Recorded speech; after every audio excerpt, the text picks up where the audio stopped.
first playoff series victory for the veterans on this squad, Nafisa Collier and Kayla McBride.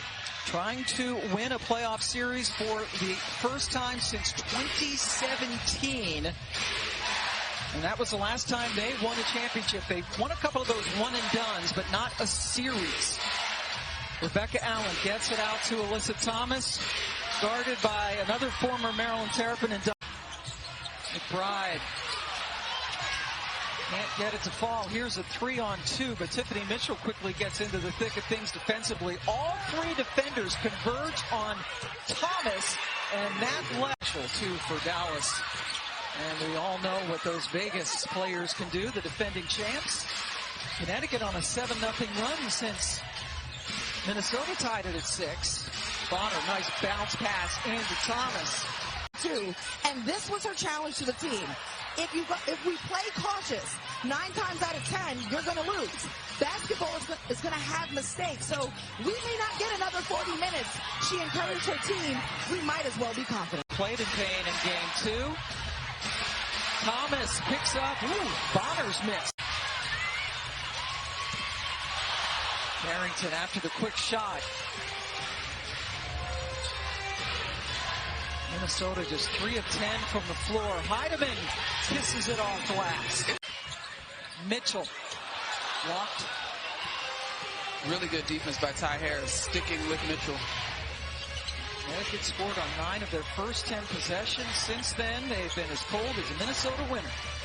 You see what you did there, Pam Moore. It gets cold in Connecticut, too. It does get cold in Connecticut. Nelson Adoto finally routed. Nafisa Collier with NECA, the only 2 this year in the top 10 in points, rebounds, and steals. And don't be surprised if she's an MVP one day. Harris over the Thomas screen. She hit 6 threes, tying Maya Moore's all-time playoff record with the Lynx. I mean, the Lynx won that ball game, but you can't forget DeWanna Bonner had 6 threes too. It was a three-point duel. That is a true fact. Thomas off glass. Points. This Adoto looked like she was trying to grab Juhas. There was no foul call. Harris spots up for a long 3. The single digits. Collier just off the back rim. She did a good job of getting position there. Oh, DeWanna Bonner able to Connecticut run.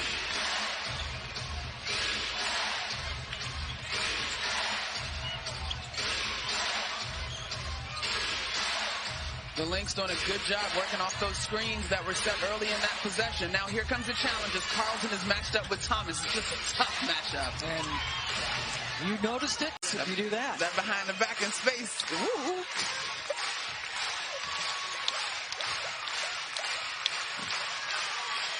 Fans at Target Center very engaged.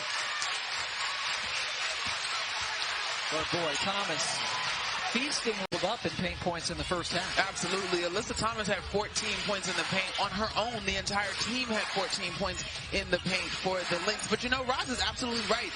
Cheryl Reeve is very proud of this team's ability to respond to adversity, but they've got limited time to do that. I understand there's such a fine line, Pam, because the Lynx are looking to execute, but also they got to get more motion going north and south. There's a lot of east and west basketball on their side. Hayes slicing into the lane and a nice bounce pass to Thomas. Yeah. Let's go over to Roz.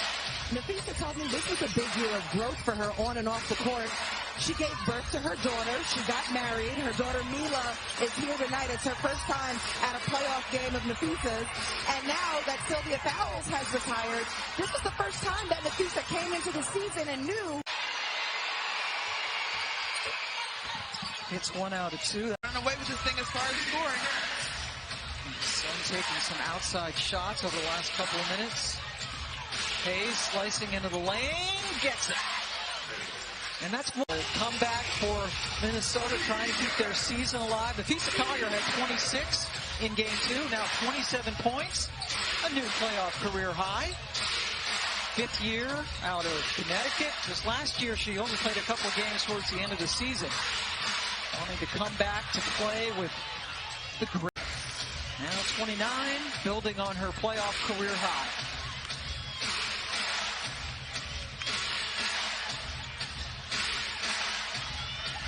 Connecticut content with letting some time go off the clock. Collier guarding Thomas. Harris again from the outside. Crossing the 30-point threshold now with 31. Almost half of her team's points. AT off glass. She's also answered every challenge, and they lead by 15. The winner gets New York in Brooklyn. Game 1 of the best-of-5 semis start on Sunday. Heidemann. Another. Carlton with 9 points off the bench. Hitting 3 threes. Inside 2 minutes left to go. Shot clock dying for Heidemann. Picked up her dribble. AT. Wow. Kind of flips her hand as if to say finally. Yeah, finally, right? She had really struggled. Listen, all things considered, Pam, though, there's a lot for this Lynx squad to be very, very proud of. SportsCenter is coming up next here on ESPN. A minute and a half left to go in this game. The Connecticut Sun. Thomas throws another way, right? Absolutely. You come in here, you're moody, you're ticked off, but Alyssa Thomas, everybody had given up on the Lynx, and even, Cheryl Reeves said that she was, thinking about next year. And right now, like lottery pick, the whole 9 yards. And you have to give this Lynx squad with so much youth a lot of credit for coming back and almost, 1 game short of the semis. Yeah, it was a terrific turnaround. I think the only person who I've heard say that she never